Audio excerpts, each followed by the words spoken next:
Gospel miracle ministry சபையின் சார்பாக இந்த நாட்களில் நம்முடைய மத்தியில் இருக்கிற பாஸ்டர் அவர்கள் நம்மளுக்கு முன்பதாக வந்து சில நிமிஷம் சங்கீதத்தை குறித்து நமக்கு ஒரு ஆலோசனை கொண்டு வருவார். நம்ம அவருடைய கரங்களை தட்டி வரவேற்போம்.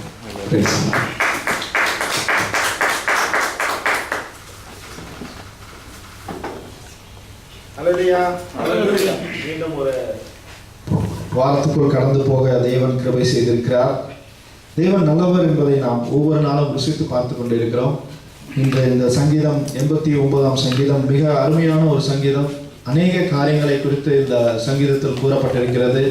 அதில் முக்கியமாக பார்க்கும்போது அநேகம் தேவன் தாவீதுக்காக செய்த காரியங்களை குறித்து வெளிப்படையாக சொல்லியிருக்கிறதையும் பார்க்கிறோம். அது தாவீதுக்கு மாத்திரமல்ல, நம்மளுடைய வாழ்க்கையிலும் ஆண்டவர் அநேக காரியங்களை செய்திருக்கிறார். ஒன்றல்ல ரெண்டல்ல, கூட்டிக் கொண்டே போய்கொண்டே இருக்கலாம். தேவனுடைய வார்த்தை என்றும் நம்மளுக்கு ஜீவனாய் புறப்பட்டு ஒவ்வொரு நாளும் நம்மளை ஜீவனாய் வைத்திருக்கிறதுக்காக நாம் நன்றி செலுத்துவோம். இந்த தேசத்துல நம்மளை நிறுத்தியிருக்கிறார். இந்த தேசத்தின் நன்மைகளை நாம் கொடுத்திருக்கிறார்.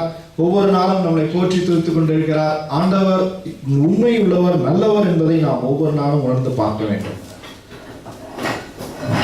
சங்கீதம் 89:1 வாசிப்போம். கர்த்தரின் கிருபைகளை என்றென்றைக்கும் பாடுவேன், உமது உண்மையை தலைமுறை தலைமுறையாக என் வாயினால் அறிவிப்பேன். அல்லேலூயா. இது கிருபையின் காலம். நம் தேவனுடைய கிருபையின் நிமித்தம் தான் ஒவ்வொரு நாளும் ஜீவனோடு இருக்கிறோம். ஒவ்வொரு நாளும் தேவனுடைய கிருபையின் நிமித்தம் தான் ஒவ்வொரு நாளும் நம்முடைய வாழ்க்கை கடந்து போகிறது. தேவனுடைய கிருபை நம்ம மேல் இருக்கிறதுனால் நமக்கு இந்த பூமியில் வாழ தேவன் பல காரியங்களை நமக்கு உதவியாய் செய்து கொண்டிருக்கிறார். தேவனுடைய கிருபை மகா பெரிது. அல்லேலூயா. மகா பெரிது. அந்த இரக்கத்தின் நிமித்தம் தான் இன்று நாம் ஜீவனோடு இருக்கிறோம். பிரியமான சகோதர சகோதரிகளே, தேவனுடைய கிருபை என்று சொல்வது அவர் கண்களிலே நமக்கு தயவு கிடைக்கிறது ஒரு பெரிய ஒரு பாக்கியம். தேவன் நாம் என்னதான் தவறு செய்தாலும், நாம் ஒவ்வொரு முறை விழுந்து போனாலும், நாம் ஒவ்வொரு முறை அவருடைய பாதையில் இருந்து விலகி போனாலும், ஒவ்வொரு முறையும் நம்மளை மன்னித்து நமக்கு மீண்டுமாய் அந்த கிருபையின் நிமித்தம் மீண்டுமாய் அவர் பாத தண்டையிலே வர அவர் கிருபை செய்கிறார். அவர் நல்லவராய் இருப்பதனால் நாம் அவரை துதிக்காமல் இருக்க முடியுமா? அதிலே கேள்வி கேட்டுக்கு பாருங்க. வாசிங்க மீண்டும். கர்த்தரின் கிருபைகளை என்றென்றைக்கும் பாடுவேன், உமது உண்மையை தலைமுறை தலைமுறையாக என் வாயினால் அறிவிப்பேன். அறிவிப்பீங்களா? அறிவிக்கணும். ஏன்னா ஒவ்வொரு நாளும் நம்மளை ஜீவனோடு கிருபையோடு நடத்தி கொண்டிருக்கிறது தேவனுடைய சுத்த கிருபை தான். மனிதன் கைவிடலாம், மனிதனுடைய வாக்குகள் மாறலாம், உதவி செய்கிறேன் என்று சொல்லி உதவி செய்யாமல் இருக்கலாம். பல முறை நமக்கு பல முறையான கட்டங்கள் இடுக்குங்களும் போகும்போது பல வாக்கு தந்தங்கள் கொடுத்திருக்கலாம். ஆனால் அதெல்லாம் நிறைவேறாமல் போயிருக்கலாம். ஆனால் தேவன் அப்படிப்பட்டவர் அல்ல. கிருபை மிக்கவர், தயவு உள்ளவர். அவர் வாக்கு மாறாதவர். அவர் நேற்றும் இன்றும் என்றும் மாறாதவராக இருக்கிறார். அவருடைய கிருபை என்றும் நமக்கு மேல் இருக்கிறது. அப்பேற்பட்ட தேவனுக்கு நாம் ஒவ்வொரு நாளும் நாம் படுக்கைக்கு செல்லும் போது நன்றி சொல்லாமல் இருக்க முடியாது. நான் ஒவ்வொரு முறையும் கடைசியாக ஜெபித்து முடிக்கும் போது இப்படிதான் சொல்லுவேன். ஒரு நாள் என் பையன் சிரிக்கிறான், என்னப்பா இதே வார்த்தை சொல்லிட்டு இருக்கீங்க, வேற வார்த்தையே கிடையாதுன்னு. நான் சொன்னேன், அதுதானே உண்மை அப்படின்னு. அது எப்படி நான் முடிப்பேன்னா, இன்னைக்கு என் கைகால் வேலை செய்ததுக்காய் நன்றி, இந்த ஜீவன் கொடுத்ததுக்காய் நன்றி, நடக்க முடிந்ததுக்காய் நன்றி, சாப்பாடு கிடைத்ததுக்காய் நன்றி, ஒரு வீட்டை கொடுத்ததுக்காய் நன்றி, விசா கொடுத்ததுக்காய் நன்றி, இந்த தேசத்தில் நிறுத்தினதுக்காய் நன்றி, குடும்பமாய் வாழ்வதற்காய் நன்றி, சபை கொடுத்ததுக்காய் நன்றி, எல்லாவற்றுக்கும் நன்றி சொல்லி முடிப்பேன். அவன் சிரிப்பான். சிரிச்சு சொல்லுவான், என்ன எப்போ பாரு இதே ஸ்டீரியோ அந்த டேப்பு போடுற மாதிரி அப்படியே போட்டிருக்கேன். நான் சொன்னேன், அதான உண்மைதான். நம்ம நன்றி சொல்லாமல் படுக்க முடியாது. இன்னைக்கு நீங்கள் நம்ம நல்லா இருக்கணும். நான் தயவுசெய்து சொல்கிறேன், நீங்கள் வாரம் ஒரு ஆஸ்பத்திரிக்கு போய் பார்க்கணும். அங்கே உள்ள சூழ்நிலைகள், அங்கே உள்ள பிள்ளைகள், அவங்க பாடுகிற கஷ்டங்கள் பார்த்தா தான் தெரியும் ஆண்டவர் நம்மளை நல்லா வச்சிருக்கிறாரு. நம்மளுடைய ஒரு பாகம் ஏதாவது ஒரு பிரச்சனையில அகப்பட்டு கொண்டு இருக்கும் போது நமக்கு அந்த அருமை தெரியும். இதோட பாகம் எவ்வளோ யூஸ்ஃபுல். கையில் அடிபட்டுருச்சு, பேனா பிடிச்சி எழுத முடியல, அப்போ அதை தெரியும் அருமை. ஆஹா, இந்த அடிபட்டு இருக்கனால அந்த அருமை தெரியும், யூஸ் பண்ண முடியலையேன்னு நம்ம உணரணும். அந்த உணர்வு வரும்போது தான் நாம் தேவனுடைய மகிமையை உயர்த்த முடியும். நாம் உணர்வுள்ளவர்களாக இருக்க வேண்டும். ஆண்டவரிடத்திலிருந்து எவ்வளவு தயவு கிடைக்கிறது, எவ்வளவு கிருபை நமக்காய் கொடுக்கிறார். ஒவ்வொரு நாளும் நம்மை வழிநடத்தி கொண்டு இருக்கிறார். போன வாரம் சொன்னாங்க டாக்டர், எவ்வளோ பேர் கேட்டீங்கன்னு தெரியல, அந்த குட் ஃப்ரைடே சர்வீஸில் சும்மா ஹாஸ்பிட்டல் செக்அப் வந்தார், திரும்பி போல மரித்து போயிட்டார். இதுதான் சூழ்நிலை. What will happen next time, next minute, nobody nose. என்ன சூழ்நிலை? சென்ற வாரம் எங்களுடைய கம்பெனியில் நடந்த ஒரு உண்மை சம்பவத்தை நான் சொல்ல விரும்புகிறேன். ஒரு 34 வயசு உள்ள ஒரு பிலிப்பினோ தன்னுடைய வேலை செய்து கொண்டிருக்கும் போது ஏதோ தலை சுற்றுற மாதிரி இருக்குன்னு சொல்லிட்டு உடனே ஓடி போய் தன்னுடைய மேனேஜர் இடத்தில் போய் சொல்லி கொண்டிருக்கிறார். இன்னும் தெரியல, எனக்கு தலை சுற்றுற மாதிரி இருக்கு அப்படின்னு சொல்லிட்டு இருக்கும்போதே கீழே விழுந்துட்டார். அப்படியே அந்த அவர்கிட்ட பேசிட்டு இருக்கும்போதே நான் முடியல, என்ன தெரியல, அப்படியே வாய் கொளறிச்சு, அப்படியே கீழே விழுந்துட்டார். உடனே ஆம்புலன்ஸ் ஃபோன் பண்ணி அவங்க கொண்டு போய் ஸ்கேன் பண்ணி பார்த்துருக்காங்க. பார்த்தோன்னா தலையில் பிரெயின் டியூமர், ப்ரெஷர் இன்க்ரீஸ் ஆயிடுச்சு, பயங்கர ப்ரெஷர் இன்க்ரீஸ் ஆகி அப்படியே தலை சுற்றி கீழே வந்துட்டான். ஒரு சைடு ஃபுல்லாக பேரலைஸ் ஆயிடுச்சு. ஒரு நாள் ஃபுல்லாக பேரலைஸ்ட் சுச்சுவேஷன். பின்ன ஏதோ ப்ரெஷர்லாம் அப்படியே கண்ட்ரோல் பண்ணி பின்ன ஒரு மைனர் ஆப்ரேஷன் தான் பண்ணியிருக்காங்க. அது மேஜர் ஆப்ரேஷன் பண்ண முடியாத இங்கே இந்தியாவுக்கு கொண்டு போகணும்னு சொல்லிட்டு இருக்காங்க. இதுதான் மனிதனுடைய நிலைமை. 5 பிள்ளைகள் அவனுக்கு. ஒரு நாள்ல என்ன சம்பவிக்கும்னு சொல்ல முடியாது. அல்லேலூயா. ஆகவே நாம் தேவனுடைய கிருபைக்காய் நன்றி சொல்ல வேண்டும். கண்டிப்பாக இன்னைக்கு கை வேலை செய்தா நன்றி சொல்லணும், நடக்க முடியுதா நன்றி சொல்லணும், மூச்சு விட முடியுதா நன்றி சொல்லணும், நமக்கு நல்ல ட்ரெஸ் கொடுத்துருக்கிறாரா நன்றி சொல்லணும், நல்ல ஒரு சாப்பாடு கிடைச்சிச்சா நன்றி சொல்லணும், நம்மளுக்கு ஒரு விசா இருக்கா நன்றி சொல்லணும், நமக்கு ஒரு வேலை இருக்கா நன்றி சொல்லணும். அல்லேலூயா. பிரியமான சகோதர சகோதரிகளே, நாம் உண்மையிலே we are all blessed. We are worshiping the living God. நம்ம ஜீவனுள்ள தேவனை ஆராதித்துக் கொண்டிருக்கிறோம். நாம் விக்கிரத்தை நோக்கி நாம் கூப்பிடுவதில்லை, ஜீவன் இல்லாத கல்லை நோக்கி நாம் கூப்பிடுவதில்லை, ஜீவன் இல்லாத ஒரு சிலையை நாம் வணங்குவதில்லை. ஜீவனுள்ள தேவன் அவர் உயிரோடு இருக்கிறார். ஜீவனுக்கும் மரணத்துக்கும் உள்ள தாழ்பார் யார் கையில் இருக்கு? தேவனுடைய கையில் இருக்கு. பிரியமான சகோதர சகோதரி, இந்த வார்த்தை, இந்த வசனத்தை நீங்க மனப்பாடம் பண்ணணும். வெளிப்படுத்தின ரெவலேஷன் 1:18 நீங்க மனப்பாடம் பண்ணணும். ஜீவிதத்துல உங்க வாழ்க்கையில இது மறக்கவே கூடாது. ரெவலேஷன் 1:18 வாசிங்க, அதை நீங்க மறக்கவே கூடாது. இன்னைக்கு நம்ம ஜீவனோடு இருப்பது, நடமாடுவது, நிற்பது, நிர்மூலம் ஆவாது இருப்பது எல்லாம் தேவனுடைய சுத்த கிருபை. அவர் கையில தான் ஜீவன் இருக்கிறது, அவர் கையில தான் மரணம் இருக்கிறது.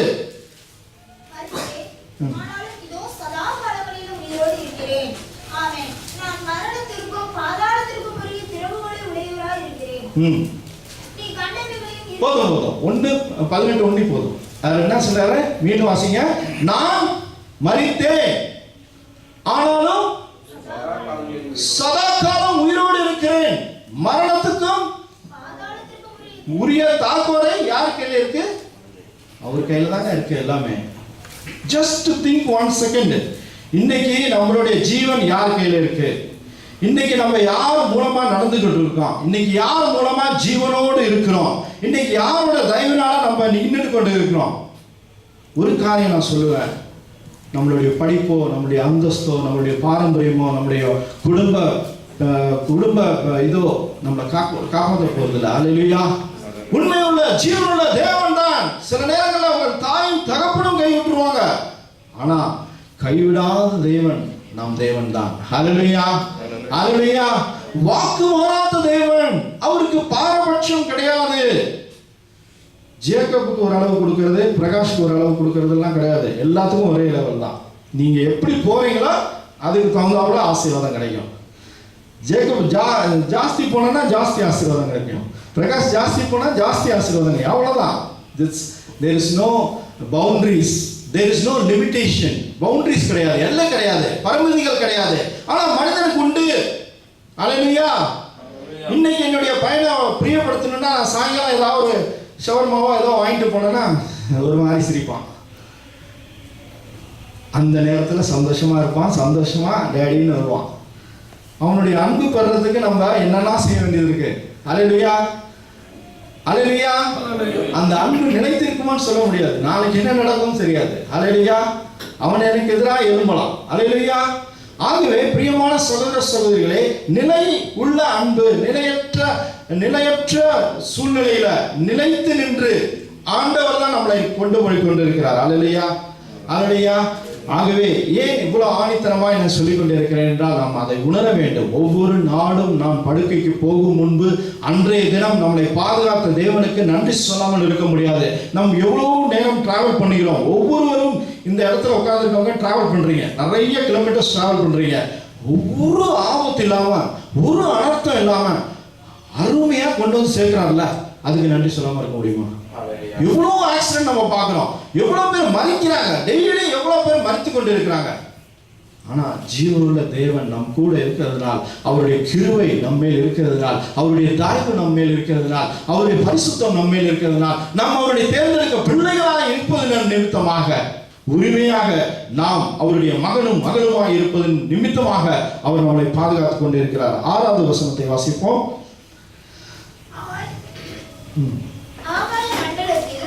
கர்த்தருக்கு நிகரானவர் யார்?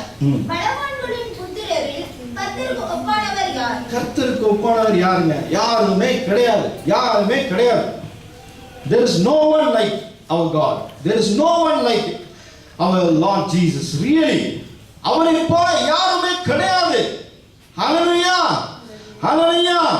ஆகாய மண்டலத்தில் கர்த்தருக்கு நிகரானவன் யார்? யாரும் கிடையாது. பலவான்களின் புத்திரருக்கு கர்த்தருக்கு ஒப்பானவன் யார்? யாரும் கிடையாது. Only Jesus. Hallelujah. Jesus is the way, the truth and life. அவர் தான் எல்லாமே. அவர் கையில தான் எல்லாமே இருக்கு. நம்ம கையில ஒண்ணுமே இல்லை, ஒண்ணுமே இல்லை, ஒண்ணுமே இல்லை. நம்ம எப்பொழுதும் தேவ சமூகத்துல எவ்வளவுக்கு எவ்வளவு தேவனை தாழ்த்தி நம்ம தேவ சமூகத்துல போறோமோ அவ்வளவுக்கு அவ்வளவு தேவன் நம்மளை உயர்த்துவார். ஹல்லேலூயா. அவர் கைவிடாத தேவனாய் இருக்கிறார். அவர் நம்மேல் பிரியமாய் இருக்கிறார். அவருக்கு நிகரானவன் யாருமே கிடையாது. இந்த பூலோகத்தில் அவருக்கு நிகரானவர் யாருமே கிடையாது. மனித கோலத்தில் வந்து மரணப்பட்டு நம் பாடுகளுக்காக, நம்முடைய பாவங்களுக்காக மரித்து 3ஆம் நாள் உயிர் தெழுந்து மீண்டுமாய் அவர் சிங்காசனத்தில் விற்றிருந்து நம்மளை உற்று நோக்கி கொண்டிருக்கிறது கிருபை எவ்வளோ, அது சொல்லவே முடியாது. அல்லேலூயா. 7ஆம் வசனத்தை வாசிப்போம். தேவன் பரிசுத்தவான்களுடைய ஆலோசனை சபையில் மிகவும் பயப்படத்தக்கவர். மிகவும் பயப்படத்தக்கவர். நம்மை சூழ்ந்திருக்கிற அனைவராலும் அஞ்சப்படத்தக்கவர். அல்லேலூயா. நம்ம இத வந்து மனசுல வச்சுக்கணும். அவர் மேல பயம் இருக்கணும். அவர் மேல பயம் இருந்தா, நான் அடிக்கடி சொல்லுவேன், என் பையன்கிட்ட சொல்லுவேன், என் மேல பயப்படாதடா, ஆண்டவரை நினைச்சுக்கோ, அப்போ நீ வந்து தப்பு செய்ய மாட்டேன். அல்லேலூயா. நீ எனக்கு பயப்படாத, நீ ஆண்டவர் கண்ணில் இது கரெக்டா தப்பான்னு பாரு, அதுபடி செய். நீ எனக்காக நீ எதுவும் செய்யாத, எனக்காக வாழாத, உனக்காக வாழு. ஆனா ஆண்டவருக்கு பிரியமான பிள்ளையாய் வாழு. ஆண்டவருக்கு பயந்து நட. ஆண்டவருக்கு சித்தம் இல்லைன்னா செய்யாத. இப்படிதான் சொல்லுவேன். எனக்கு பயந்துட்டு நீ வந்து ஒன்றும் செய்யாம இருக்காங்க. ஆண்டவருக்கு பயந்து அது நீ செய்வது தவறா நல்லதா என்று புரிந்து கொண்டு ஆண்டவரை நம்ம பயந்தனா கண்டிப்பாக நாம் ஒவ்வொரு காரியம் செய்யும் போதும் நம்மளுடைய மனசாட்சி குத்தும். அல்லேலூயா, அல்லேலூயா, அல்லேலூயா. கர்த்தரை முன்பாக வைத்து பாருங்கள். கர்த்தருக்காக பயந்து நின்றுங்கள். கர்த்தரை பயந்து சார்ந்து நில்லுங்கள். கண்டிப்பாக நாம் உபத்திரத்தில் போக மாட்டோம். நாம் உபத்திரத்தில் போவது எது நிமித்தம் பார்க்கும்போது நம்மளுடைய சொந்த இஷ்டத்துக்கு போகும்போது தான். பிரியமான சகோதர சகோதரிகளே, அநேகருக்கு பிரச்சனைகள், போராட்டங்கள், பிரதிகூலங்கள், நஷ்டங்கள், கஷ்டங்கள் வருகிறது என்றால் அது நம்மளுடைய சொந்த இஷ்டத்துக்கு போகும் போதுதான். தேவனுடைய திட்டத்திலிருந்து நாம் விலகி போகும்போதுதான், தேவனுடைய பார்வையிலிருந்து நாம் விலகி போகும்போதுதான், தேவனுடைய சித்தத்தின்படி இல்லாமல் மாறும்போதுதான், ட்ராக் மாறும்போதுதான் நாம் இழக்க வேண்டியதை இழக்க வேண்டும். அல்லேலூயா, அல்லேலூயா.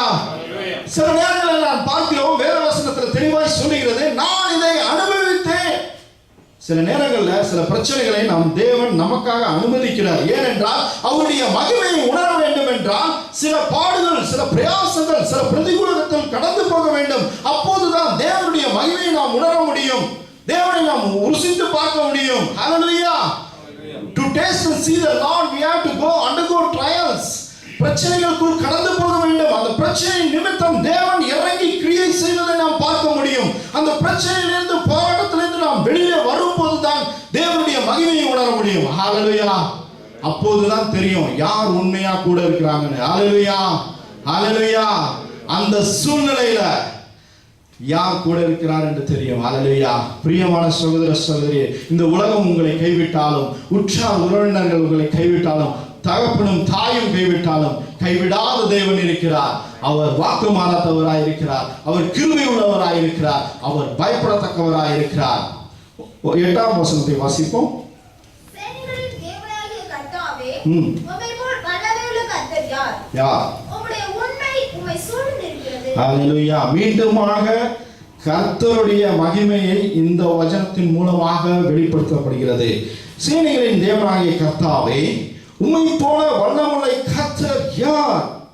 உம்முடைய உண்மை உம்மை சூழ்ந்திருக்கிறது. ஹalleluya, ஹalleluya, ஹalleluya. உலகத்தில் பிறந்தார், உண்மையாய் வளர்ந்தார், மரித்தார், அவர் பாடுகளை அனுபவித்தார், நமக்காக சிலுவையில் மரித்து உயிரெழுத்திருந்த ஒரே தேவனாக இருக்கிறார். ஹalleluya. அவர் இன்றும் ஜீவனோடு இருக்கிறார். அவர் என்றும் ஜீவனோடு இருக்கிறார். எப்பொழுதும் ஜீவனோடு இருப்பார். அவர் நேற்றும் இன்றும் என்றும் மாறாதவராய் இருக்கிறார். நாம் சூழ்நிலைக்கு தகுந்தாப்புல மாறலாம், நாம் சந்தர்ப்பங்களுக்கு தகுந்தாப்புல மாறலாம். ஆனால் ஒரு காரியம், அவர் மாத்திரம் வாக்கு மாறாதவராய் இருக்கிறார். ஹalleluya, ஹalleluya, ஹalleluya. 11 வாசிப்போம். வானங்கள் உம்முடையது, வானங்கள் உம்முடையது, பூமியும் உம்முடையது, பூமியும் உன்னுடையது.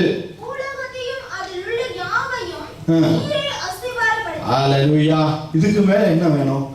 வானமும் வருது, பூமியும் வருது. அப்போ நம்மலாம் யார் கண்ட்ரோல்ல இருக்கோம்? எல்லாமே அதுல ஆன்சர் இருக்கு. எல்லாமே complete, complete. It's complete. The heaven are yours. The earth also is yours. The world and all that is in it, you have founded them.